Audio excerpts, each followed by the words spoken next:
It looks like Laura's Alrighty. distracted for our intro here. Well, I'm still trying to figure out the answers, because even then, you know what? That's a point too. We always kind of record our intros. I don't know if you guys figured this out by now. After we talk, just to make sure that we actually put everything that we talked about in the intro and it doesn't change. Yeah, because we kind of messed up that a couple times when we started. Oh yeah. When we start, we say we're going to talk about this, and we go completely off on something else. But I'm trying to research, and this is actually frustrating me right now, because I'm trying to figure it out so I can find that information that I talked about, listing below. But it's not, I can't just pull it up. And this should be something that I should be able just to pull up like that. It's not easily accessible. So far it's not. And watch, it's just because of the fact that I'm trying to do multiple things at once. It probably is. But right now it's not. As soon as you and stop. so Anyways, the reason why we're all here today. So today we're going to be discussing some Medicare rules for PTAs, as well as a new law that the APTA is trying to pass as far as keeping telehealth for Medicare. And we know that whatever Medicare does, everybody else does shortly after. So we'll talk about the implications, what it could mean, ups, the downs, and yeah, so let's go ahead and jump right in. let's go. You're listening to the PT Assistants Podcast with your hosts, Ken And Laura, thanks for joining for another exciting episode. Alright guys, so we're going to talk about the new Medicare update in a way. I think just all things Medicare. Yeah, a little bit. We'll touch a little bit more on it. Just kind of things that came up as we were discussing the new legislation that they're trying to pass, right? Yeah, it's proposed. But I feel like if it does pass, it could potentially have some pretty good, pretty big ramifications or implications going forward for other commercial insurances and what it means to the job of a PTA. Yeah, commercial loves to follow Medicare. Literally. If Medicare says, hey, we're going to do this, commercial likes to follow up with it. Yeah, when we opened up our business, I guess my bosses, when they opened up their business, yeah, you practically I say me because too. I'm there as well. But we've been struggling with getting our insurances all lined up in a row, and no one would accept us if we were not accepted by Medicare.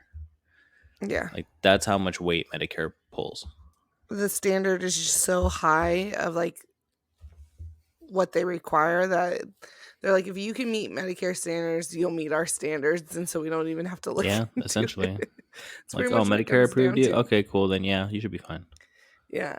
So the thing that we're talking about, this new legislation, is officially putting into effect telehealth for Medicare patients to be seen by PTs and PTAs. We all kind of know my feeling on telehealth. I think there's some benefits to it. Do we, Laura? Do we all know your feelings on telehealth? Well, I might give it anyways again. I think there's benefits to it. I also think there's massive drawbacks to it. I don't think you can replace hands-on. That's what makes us so skilled. But, again, there's some nice points. But I will say, taking away the patient aspect of it, for us, it sounds nice. Because there is a possibility that you could do more work from home, more remote work. So if you have kids, you can kind of work around that. You can set up your patients a little bit more on your time schedule. But from my understanding, there's one big drawback with it still that would prevent at least PTAs from doing that. And do you know what that is, Ken? I cheated because you already told me the answer. But I already kind of knew the answer. It was kind of like you don't think about it till you're like, oh yeah, that is a rule.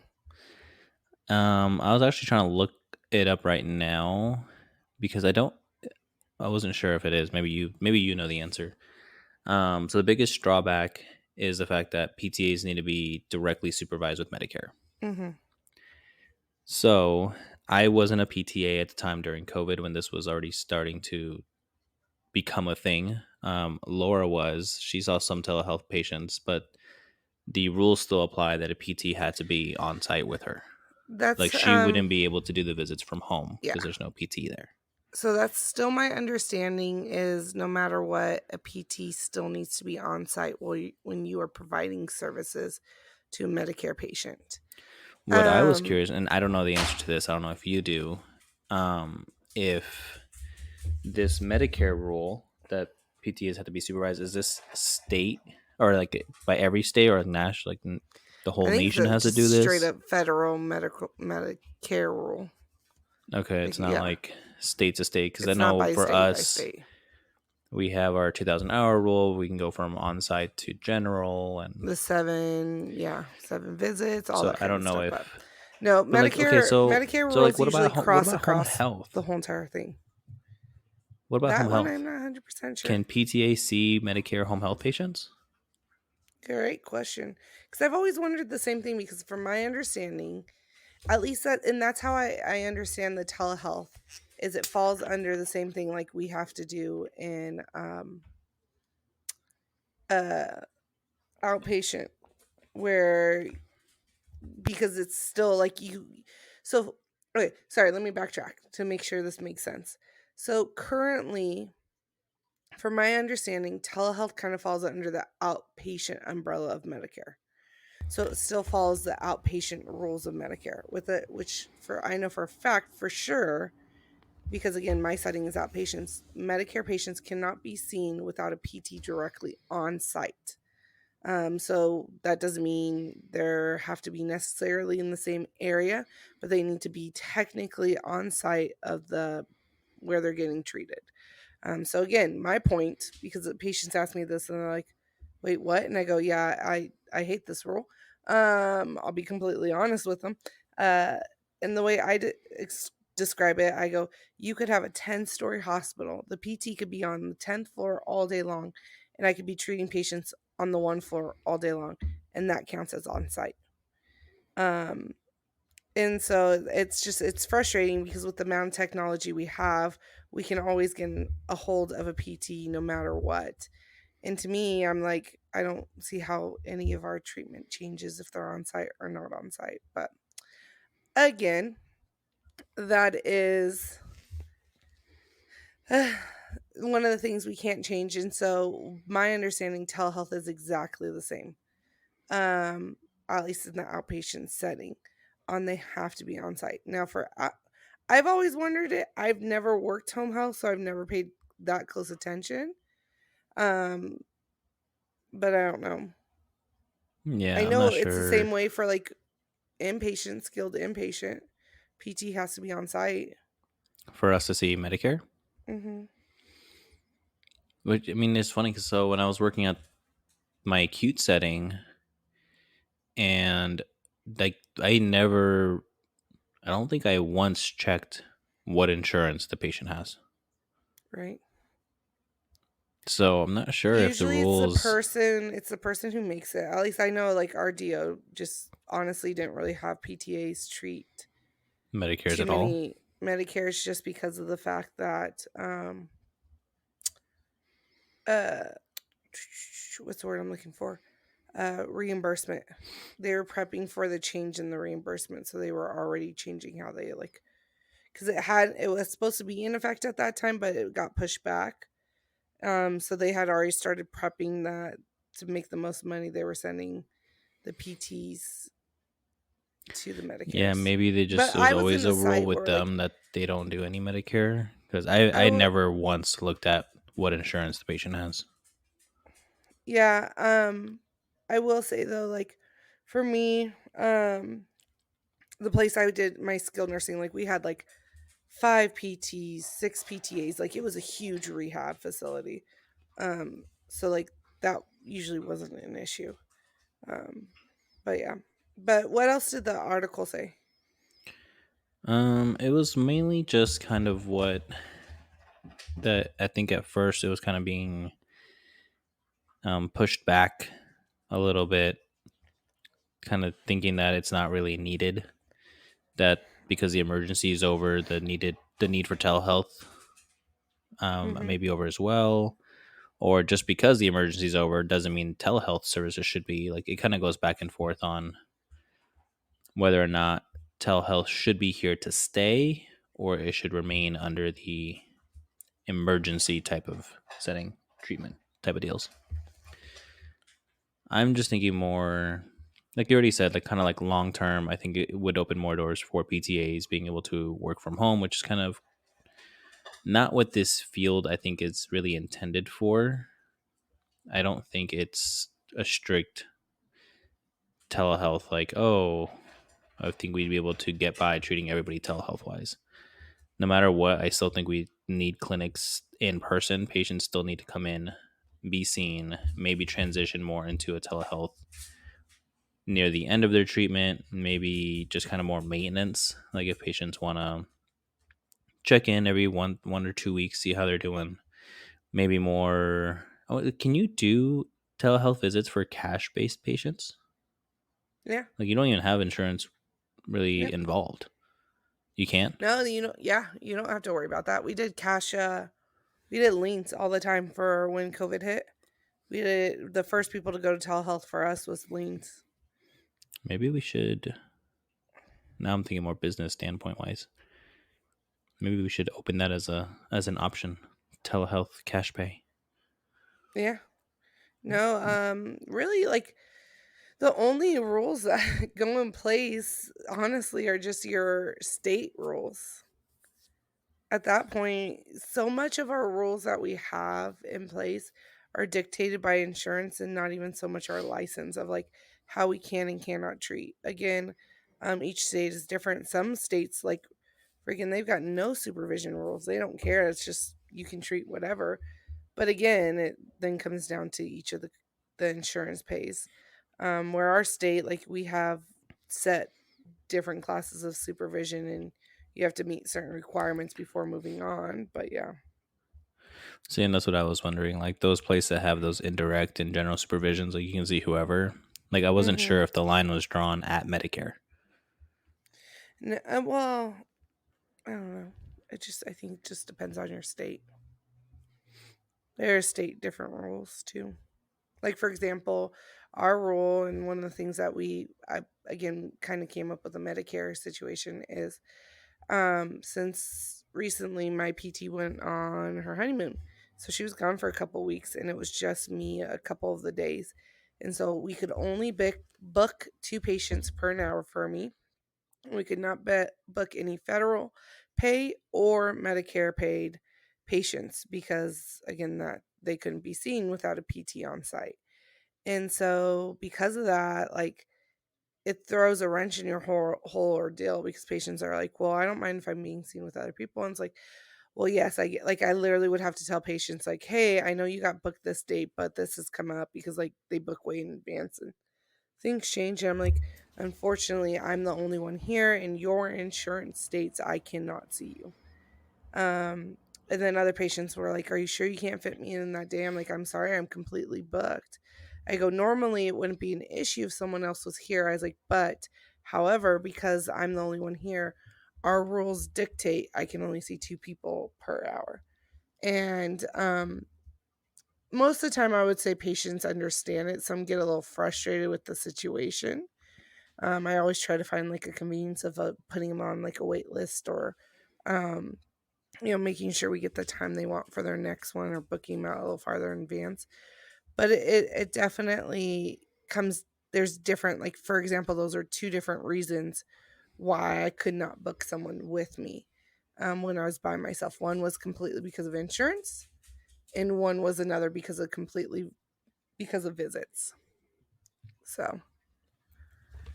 I think for because I don't have to usually treat without them being there entirely. What we do mainly now, and you kind of already touched on it, is those reimbursement rates. So Mm-hmm. if both of us have an open slot, or if their patient cancels, they will usually see the Medicare patients. Mainly just to kind of hit that reimbursement rate that they want. On top of, if we do split treatment, then you have to start putting those split treatment codes. How much of the treatment was designated by the PTA, and how much of it was the PT. That's not as I don't know. At least our billing place doesn't make it as complicated because with ours is it automatically does the billing codes, and then when we mark off exercises, it's got the time attached to it and assigns it to that code based off of whoever had the most time with that code. So Yeah, I think it's like yeah, a threshold. I think if I think it's 30% like of the 20, treatment 20 or something like something like that. yeah, if that amount of the treatment was conducted by a PTA, then the codes automatically get attached. Yeah. So for at least in my situation, what we do is we just have the Medicares with the PTs. If they have evals or progress notes, sevenths, then I'll see them. But yeah, I don't think other than that, it's pretty much all I had for that. Yeah, I was trying to double check the whole Medicare supervision and all that kind of stuff. Because again, I was more curious on what their rules were. Because I know it also changed, which like based off of what part Medicare you have. Honestly, it's a lot of times I just show up, I just do my job. But I'm I just do, here I so I do don't get try. fined. Yeah, I do try to figure it out on what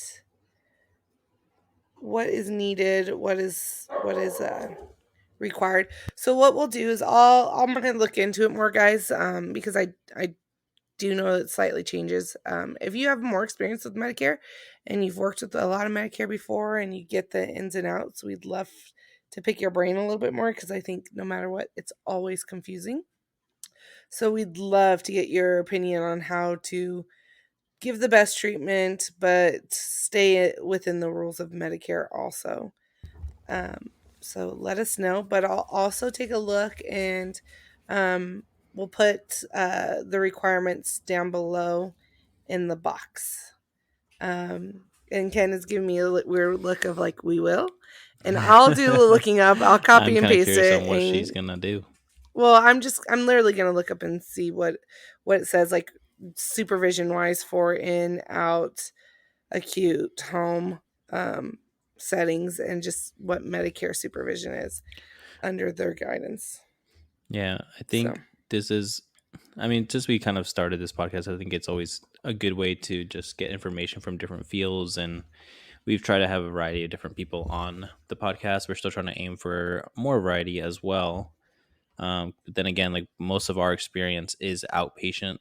So we can mainly speak on the outpatient behalf of things. So if anybody else is working in a different setting and we get something wrong, it happens, just let us know, like, hey, it's actually this way. And we try to provide the most accurate information that we can, but we are not above saying everything. we were wrong. Again, Laura this might is be, just, but that's dude, I'll say story. I'm wrong. I don't think I've ever heard you say those words. Well, I don't say them to people I actually am around. That makes more sense. Yeah. The closer you are to me, the least likely you're going to hear. But to people listening, I'll tell them I got something wrong on this. I'll blame Ken, though. That sounds more right. Yeah, there we go. I know this episode is a little shorter.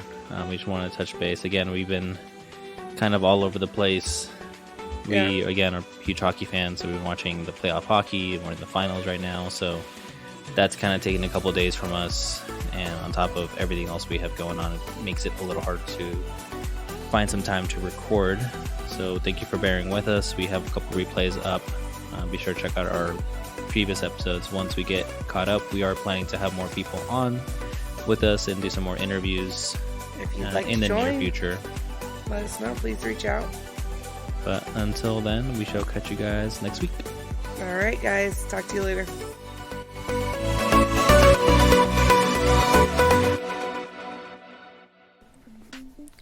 The information in this video or podcast is not intended nor implied to be a substitute for professional medical advice, diagnosis, or treatment. All content, including text, graphics, images, and information contained in this video or podcast is for general information purposes only and does not replace your professors or a consultation from your own doctor or healthcare professional.